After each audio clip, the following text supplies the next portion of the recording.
Hello everyone, we are Group 7. I'm Ada. I'm Edison. I'm Zoe.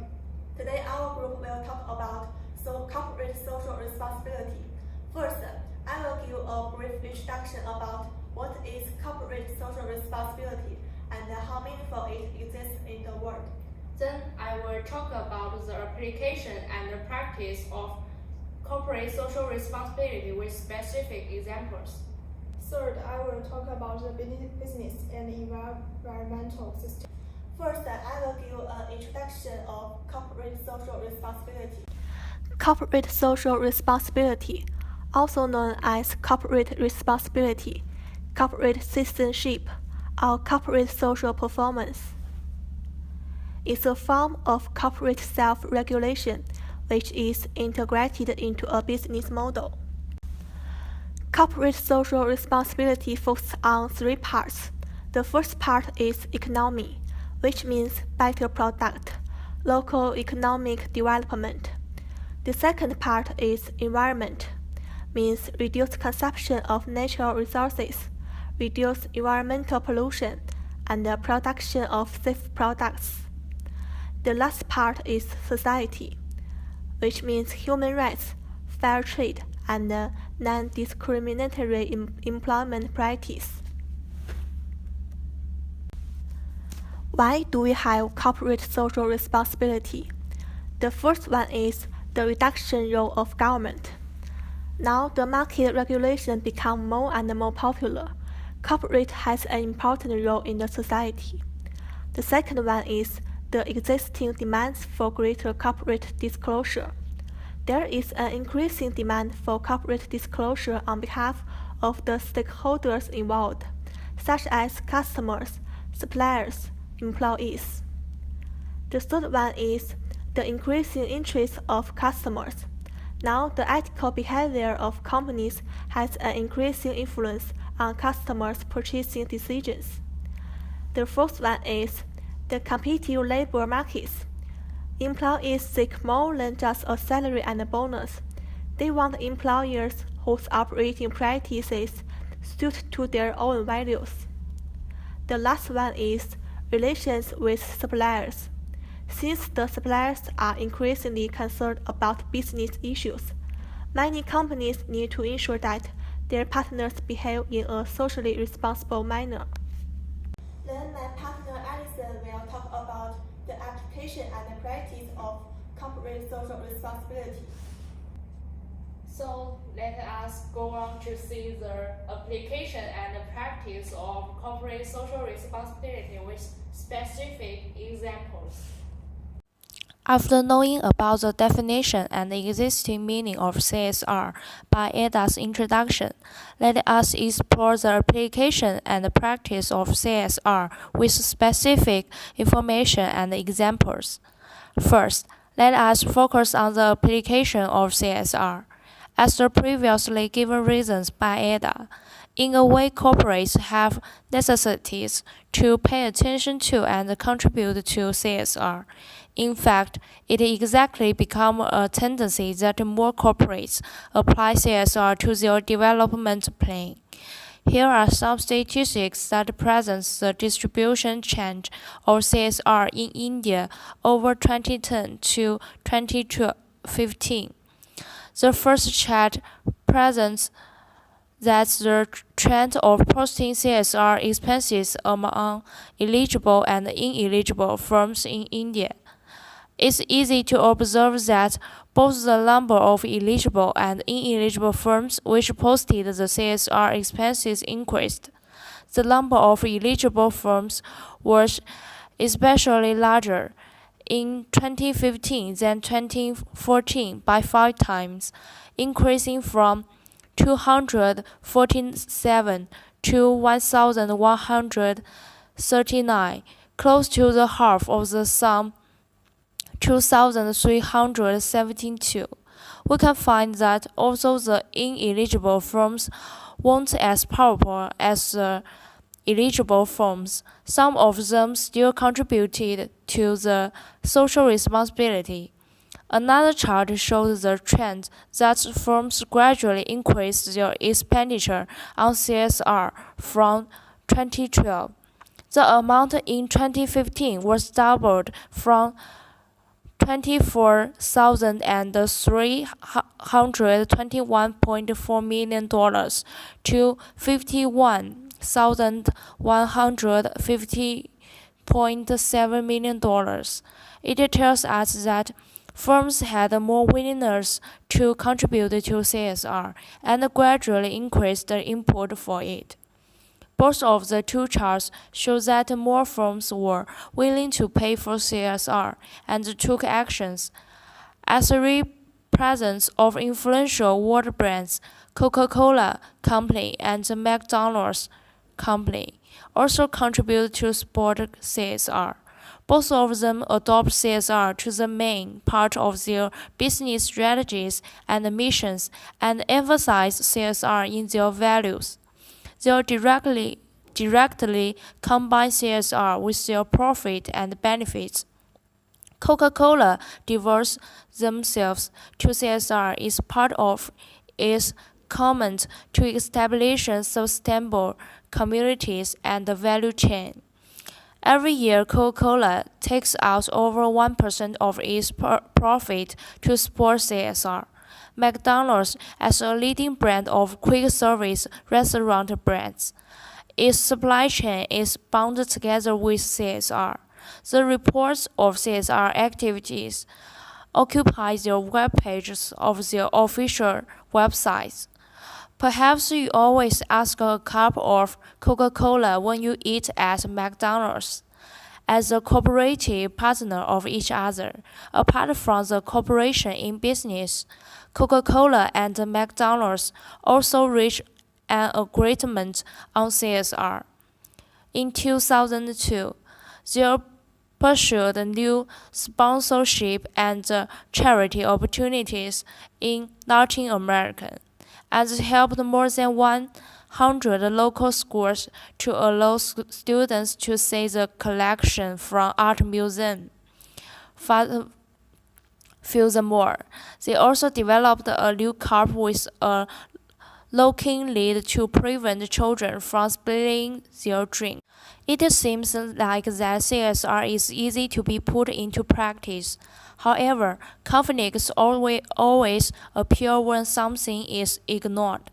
Because of the shortage of water in India, it seemed like that Coca-Cola did a really good job to contribute to CSR to help solving the problem by collecting and recycling rainfall and building dams and so on.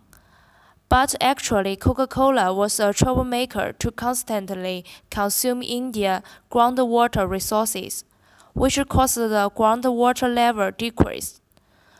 Producing one bottle of Coke needs 1.5 times water. The water consumption was far larger than the water return.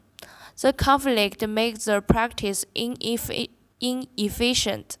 Therefore, Coca-Cola was boycotted in India for a long time. Then, let us focus on McDonald's. It's not surprising that McDonald's has a pretty rigorous supplier code of conduct and a global compliance office to oversee social issues. But CSR conflicts also came to the recognized brand. McDonald's was a large buyer of Taylor Farm produce. One day, a Taylor Farm employee contacted McDonald's regarding allegations of worker intimidation and sexual harassment in April 2015 with the phone number of McDonald's Supplier Code of Conduct to reach the Global Compliance Office. The court triggered an audit process as required in the Code of Conduct. However, no workers observed any actions by Taylor Farms to correct violations of the McDonald's Supplier Code of Conduct. Instead, McDonald's ceased some or all of its ordering from the two facilities, leading to layoffs of dozens of workers. They also informed that it would lead to job loss or closure if workers continued to exercise their right to form a union. It's ironical that McDonald's CSR programs actually undermined the same rights they were meant to protect. This even caused the huge social repercussions and compromised McDonald's reputation. Taking actions may be easy, but how to keep principles and give right judgments is a problem. Be careful the wrong practice and the mistakes of CSR will be the stumbling block on the development path. So, is good ethics also good business? Probably no. Consider Indra Nooyi, Pepsi's CEO, early in her tenure. Nooyi argued that a shift toward healthier products would be good for society at large. Nooyi acquired healthier brands like Tropicana and Quaker Oats, and created Pepsi Next, a lower-calorie version of the flagship brand. She even hired a former official from the World Health Organization to oversee the reforms. Initially, because of this, Nooyi won wide acclaim for her efforts. Fortune hailed her as the most powerful woman in business 5 years in a row, and many institutions gave her honorary degrees. However, doing good doesn't always lead to doing well financially. During this period, Coca-Cola's stock price doubled while Pepsi's stagnated. It even lost its number 2 position in the cola market of Diet Coke in 2010. Although millions of customers in emerging markets are clamoring to buy Pepsi's new products, with Pepsi's marketing budget spread thin, they bought Coca-Cola instead. Finally, Pepsi announced stepping back from Nooyi's business strategy. Nooyi's actions won the population for Pepsi, but failed to create wealth. Now let us welcome my partner Zoe to introduce the business and environmental sustainability. And then I will talk about the business and environmental sustainability. The sustainability approach requires sustainable development, sustainable business practice, and the 3 pillars of sustainable development. The sustainable development is to meet current needs without affecting the needs of the next generation. Sustainable business practices are that business activities meet the standard of sustainability. The 3 pillars of sustainable development is that the development should be economically and environmentally and ethically satisfactory. Another point is human rights and women's empowerment. Both McDonald's and the Coca-Cola Company have stated that they have made continued efforts in that. Coca-Cola claims that their 5x20 project has reached more than 2.4 million women across 75 countries to help women start business. McDonald's flipped its famed golden arches, creating a large W to show support for women on International Women's Day. However, the Coca-Cola Company is still facing allegations of violations of workers' human rights in Colombia, and 68 employees faced death threats. McDonald's employees launched a strike that accused sexual harassment and demanded an increase in hourly wages. As a food company, their products are also considered not healthy enough. In the documentary Super Size Me, Spurlock tried a 30-day McDonald's diet. As a result, he gained weight, increased cholesterol, and experienced mood swings, sexual dysfunction, and liver fat accumulation. Soft drinks, the traditional products of Coca-Cola, increase the risk of type 2 diabetes, heart disease, and other chronic conditions. There are 3 principles of sustainable business. First, it is eco-efficiency. It makes the production cycle efficient. Second is closed-loop production. It turns its waste into production. The third is service-based economy. It encourages consumers to ask for the service rather than products. Since both McDonald's and Coca-Cola are selling products, so they are not service-based economy plans. McDonald's aims to source 100% of fiber-based packaging from recycled source by 2020, and as of 2016, they achieved 64% of the goal. Coca-Cola launched a water project to improve water efficiency and reuse, and they stated that 248 billion liters of water were added in 2017. Now it's a sustainable marketing. The sustainable marketing have 4 elements. The first is product. Products means the company should produce the sustainable products. The second one is price. That means the price of sustainable products should have a price advantage. The third is the promotion. It means that a company should encourage the customers to require sustainable products. The fourth is the placement. The placement means the company should recycle their products. The part of the product. In 2015, McDonald's committed to eliminate the important antibiotic use from the U.S. chicken supply chain, which is believed to reduce the likelihood of the superbacterial development. They launched the low-calorie drinks like Diet Coke, Coca-Cola Zero, and the Coca Life. This is the order of McDonald's foods by calories, high to low. The low-calorie foods are basically more expensive. In general, people need to spend more if they want to eat healthy in McDonald's, even though side salad and apple slice are cheap. So McDonald's sustainable products doesn't have a price advantage. This is the price list of Coca-Cola. We can see that Diet Coke and Coca-Cola Zero sells the same price as Coca-Cola in the same ounce and package. Diet Coke and Coca-Cola Zero didn't have a price advantage. As for promotion, in 2018, McDonald's joined forces with Starbucks as convincing member of the Next Gen Cup consortium and challenge to develop a global recyclable and/or compostable cup solution. In collaboration, McDonald's used this to guide its customers pay attention to the recyclable packing.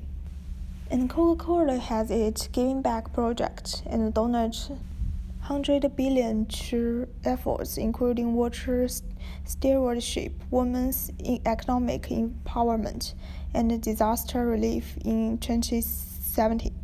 Now it is a placement. Coca-Cola and McDonald's both have their placement plan. 10% of McDonald's restaurants allow customers to recycle their packing. 59% of Coca-Cola products use recyclable packing. However, only 7% of bottles are recycled to new bottles. Instead, most plastic bottles products end up in landfill or in the ocean. This means that even if company has an effort to recycle the company's products, it is still not enough for the garbage it produced. Now I will make a conclusion. In conclusion, the integrated model has gradually become a mainstream trend. Companies are increasingly focused on the combination of economic and social responsibility, internal and external communication. However, once a certain aspect is lacking, it will cause corporate social responsibility conflicts. So, good ethics does not mean company will have a good development, but the lack of social responsibility and ethics will certainly bring failures to company. In the past, companies have always been criticized for focusing on their benefits. So now, sustainability is very important for companies, and multinational companies such as Coca-Cola and McDonald's have their own specific sustainability goals. They develop projects around the world and focus on the environment, human rights, and green marketing. However, the actual effect of sustainability needs to be further strengthened.